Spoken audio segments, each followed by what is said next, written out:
When something correct to go show, we go see and well. Color correct. Now we time to choose. Waiting correct for Naija.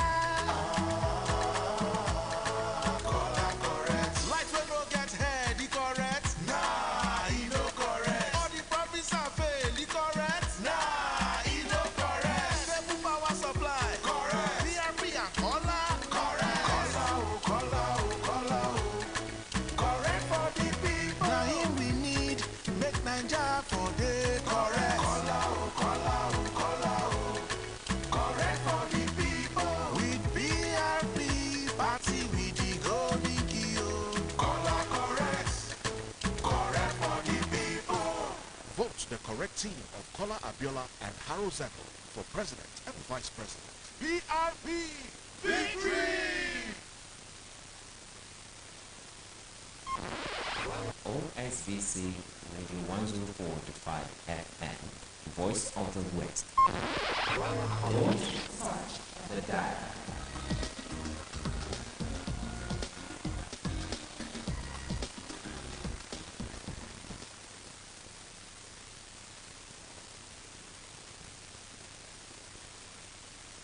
Listen to Osbc Radio 104.5 FM, the Voice of the West Nigeria. Time to bring in headlines.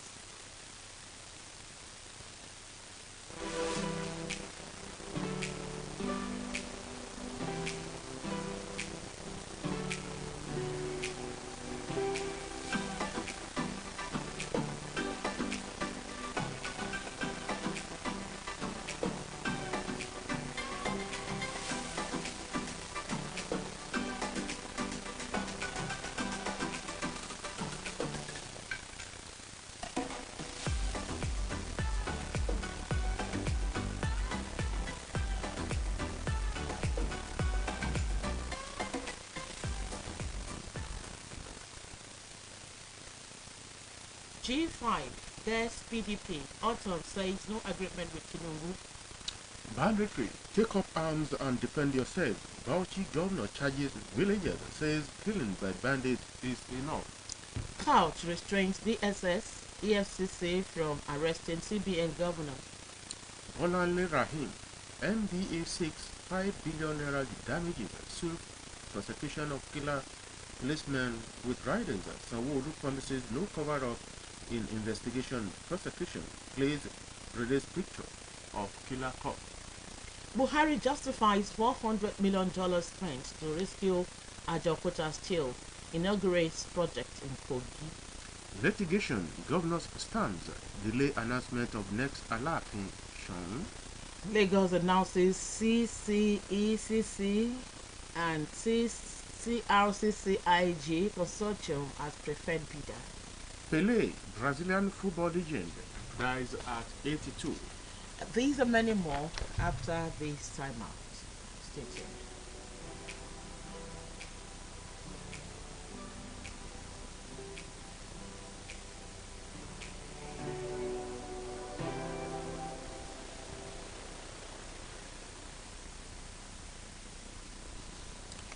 It's a beautiful Friday morning. This 30th day in the month of September, year 2022, being the last Friday in the year 2022 running to an end. We say good morning and welcome to another edition of Headlines. This morning, I am Olushayo Babatide. With me on the program this morning is Adeyemi Aboda. In a series of reprisal attacks, bandits have so far killed 20 people and wounded several others in villages surrounding the Gure district in Kaleri local government in Bauchi State. Recently, the Bauchi State Police Command, in collaboration with local vigilantes, stormed the forest in the area, killing 12 suspected bandits, including one of the kingpins that had terrorized the area. However, Bauchi State Governor Bala Mohammed Abdul Kadri, who visited the area on Thursday, described the situation as unfortunate and unacceptable trend that must be stopped. Speaking at the palace of district head of Yewa Doguri, Alhaji Adamu Mohammed Doguri, the governor lamented The activities of bandits in the area was getting out of hand as the people could no longer engage in farming, which is their mainstay. Bala Mohammed charged the residents of the area to henceforth rise up, take up arms, and defend yourselves. You are known to be men. You should not allow this bad element subdue you. Defend your land and liberate yourself. He also charged the people to search themselves and bring out the bad eggs among them who are serving as informants to the bandit, stressing that without inside information, the bandit cannot operate. The governor assured that his administration will continue to work assiduously in collaboration with security agents. And this will be a talking point on your view segment today, recalled by Bauchi State Governor Bala Muhammad Abdul Qadri to residents in the state to take up arms and defend themselves against bandits. What is your take on this? And when the time comes, the studio number will still remain a point of contact, and the number is still 081-8777-5777. And going on the program, President Muhammadu Buhari has in Okene, Kogi State, said that the $400 million expended to rescue Ajaokuta iron and steel was judiciously utilized, just as he inaugurated projects executed by Governor Yahya Bello. Speaking during a town hall meeting at the newly renovated Central Ohinoi Palace, he said his administration is working to reposition Kogi as an investment hub through the activation of solid minerals in the state. According to him, the significance of making Ajaokuta still working again is enormous, as it will generate over 500,000 jobs for Nigerian youths and also generate high revenue for the state and the country in the tune of over $1.6 billion annually. Contrary to speculations in the social media, the G5 governors of the People's Democratic Party meeting in London, United Kingdom, have not reached any agreement to support the presidential candidate of the All Progressive Congress, Senator Bola Tinubu, in the 2023 election. The social media was awash with reports on Thursday that the former Lagos State governor met with the Nyesom Wike-led group in London, where the agreement was struck to back the candidate of the ruling party in the election. Special Assistant to the President on New Media, Bashiru Hamad, also posted on his Twitter account a statement that suggested that the G5 made a good offer to Tinubu. The offer put forward by the 5 governors was fantastically positive. That will definitely help us to seal our imminent victory in 2023. However, any suggestion of an agreement has now been denied by the group, which maintained that there is no such thing, disclosing that they would not be afraid to tell Nigerians whatever they may be involved in. Speaking on phone from London, Governor Sam Autumn of Bauchi State dismissed the claim of an agreement to support the Tinubu. He said, with their standing and experience, if they come to any decision, they will be the ones to inform Nigerians. The Election Petition Tribunal sitting in Nairobi, the capital of Osbc State, has dismissed the petition filed by the Social Democratic Party SDP governorship candidate Engineer Segun Oni against the victory of incumbent governor Biodun Oyebanje during the June 18 poll in the state. Oni, a former governor of the state, had approached the tribunal challenging winner of the election, Oyebanje of APC, and alleging that his party did not have a validly nominated governorship candidate. He argued through his counsel that the Yobe State Governor, Mai Malabuni, who signed the nomination form of Oyebanje and who also superintended over the APC governorship primaries, contravened Section 183 of the 1999 Constitution by accepting to be the APC National Caretaker Chairman. The SDP candidate also urged the tribunal to declare him winner, alleging that the Deputy Governor, Munisade Afuye, presented their fake senior school certificates to the Independent National Electoral Commission, INEC. He also told the tribunal that the June 18 election was conducted in contravention of the Constitution and the Electoral Act 2022 with allegations of vote buying and other electoral infractions. However, while delivering judgment, which lasted for about 2.5 hours, the chairman of the three-man tribunal, Justice Wilfred Wochi, struck out the petition and resolved all issues against the petitioner. He held that the SDP governorship candidate failed to prove his case beyond reasonable doubt that the victory of Oyebanji was against the nation's constitution and the Electoral Act. The tribunal, in a unanimous ruling, declared that the petitioner failed to call enough witnesses to prove allegations of malpractices across the polling units, wards, and local government areas of the day of election, stressing that the SDP only relied on hearsay evidence which the court held was not tenable in the law.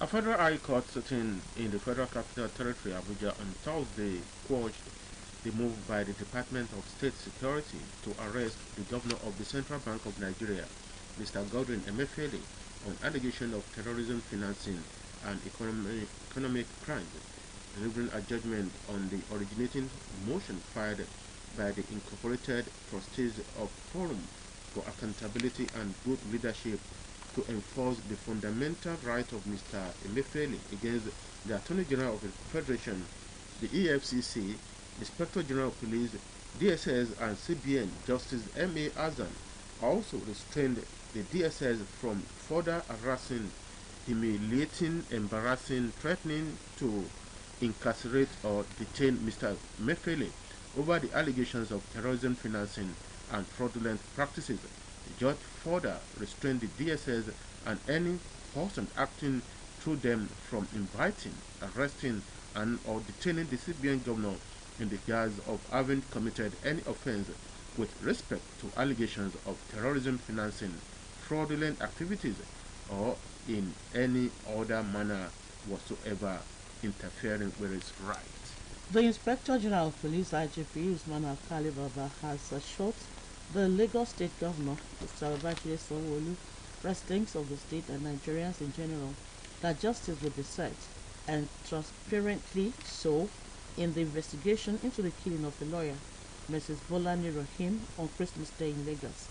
The police boss gave the assurance when the Lagos State Governor, Mr. Babajide Sanwo-Olu, visited him at the first headquarters in Abuja on Thursday over the case of Rahim and another extrajudicial killing by police operatives in the state. The IGP said there will be no cover-ups in handling the case of the deceased lawyer.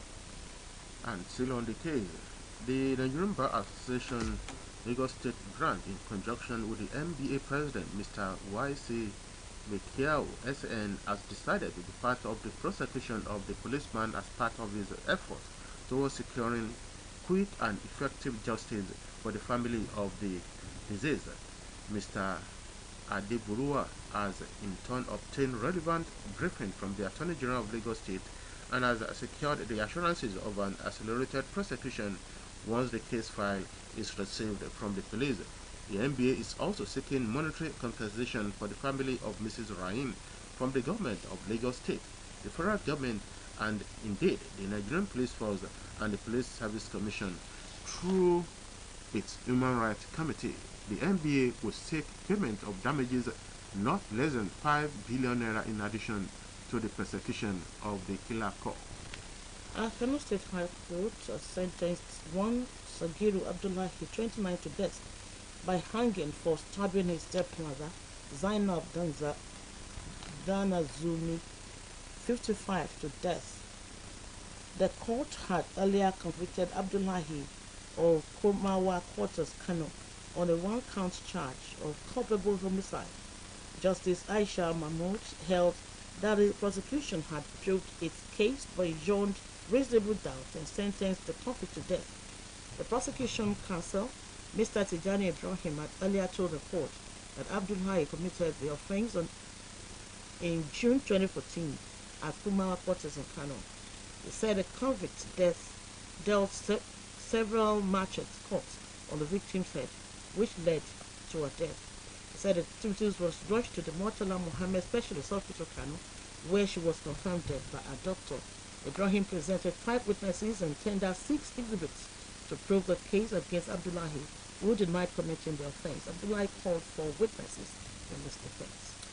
Litigations, fear of more litigants. Rather, fear of more litigations and the state governor's stance continue to drag the processes towards announcement of the new Alaafin of Oyo and the Shon of Ogumosho. The late Shon of Ogumosho, Oba Jimoh Oyewumi, died on December 12, 2021, while the Alaafin of Oyo, Oba Lamidi Adeyemi, died on April 22, 2023. Though respective kingmakers of the two towns have conducted interviews and screenings for candidates, even up to the stage of nominating Oba-elect, awaiting the governor's approval. There has been some calm in recent weeks owing to quite a number of factors, while as Shon-elect has been nominated and forwarded to the state government for approval. The Oyomese is bidding some time before forwarding the name of the Alaafin-elect to the state government. At various fora, Governor Seyi Makinde, who is the approving authority, has insisted that due process must be followed to prevent a situation where the announcement of the new monarch is greeted with rancor and a plethora of litigation. And we now move to the second segment of the program where we attend to your views on this issue that we have talked about. Hello, good morning. Good morning. Good My morning. name is Akip. I was with on the You are with us. the answer for that government is to you must to charge to the court to face the controversy of this position. What they have in mind is that nobody has followed the law and we should take over everything as a step. Because now everyone look upon the normal idea. That's our impression. Thank you. Good morning. Yes. The topic we are looking at is the call by Bauchi State Governor on residents to take up arms and defend themselves. And Again. Always a leader. Thinking of where to get qualitative education for your child? Think of Global Leaders Academy. Our creche, nursery, primary, and secondary schools are established in tandem with global standards with qualified and experienced teachers. At Global Leaders Academy, we have state-of-the-art facilities such as comfortable hostel accommodation with maximum security, well-equipped science laboratory, school buses, adequately furnished library, and many more. Oh yes, worship centers are available to accommodate each student's preferred religion. We also take our students for excursion on a regular basis. These and many more reasons are why Global Leaders Academy has been a choice school for parents who desire qualitative education for their children. Visit us today at Global Leaders Academy, located at Plot 1AMB, Oroki Estate, Lameko Junction, Oshobo, or call 0815-928-0037. At Global Leaders Academy, we are not led, we lead, and always a leader.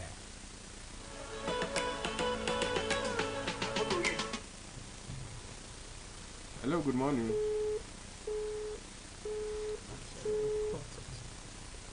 have another call. Okay, moving on. We have another. Hello, good morning. Hello, good morning. Good morning, sir. Good morning, sir. Hello. Hello. Alaji Mufita Wadeleke, You're welcome. calling from Ukibale. Thank you for calling.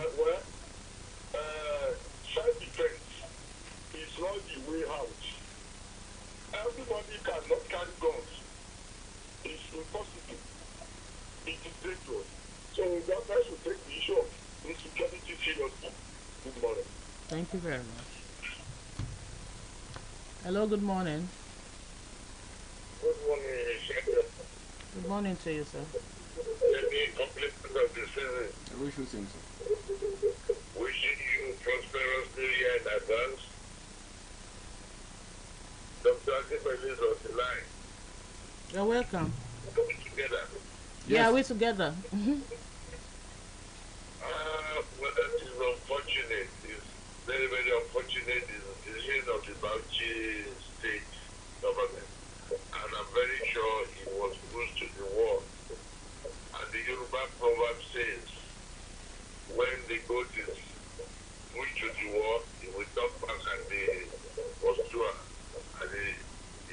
fight back. Well, so, cutting of the head is not the solution to headache. Many of the citizens, they don't have guns. These people are carrying automatic weapons.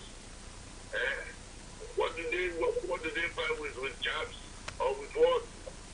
That is the wrong, approach to the whole thing. Let the Bauchi State governor go and look for means to combat those people. Let him fight them back. Not the citizens fighting them there. What can they fight with? No, that is wrong. Let him look at other things and let the federal government be ashamed and bury their heads in shame for not taking the proper action on security. Good morning. Good morning. Hello, good morning. Good morning to the students.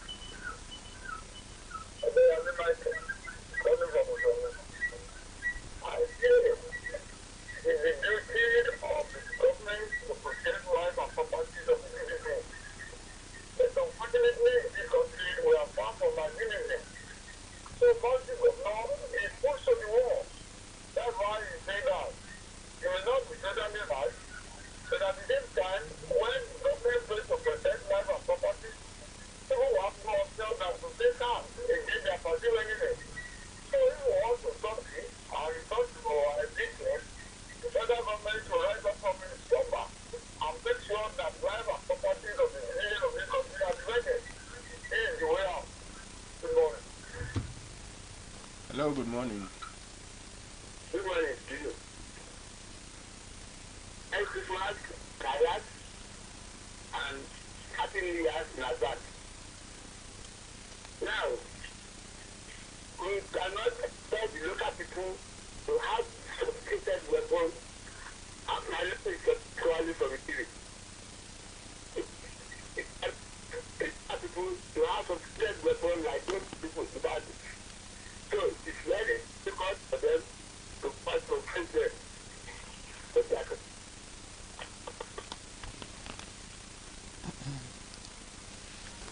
Well, moving on the program, we still have a call.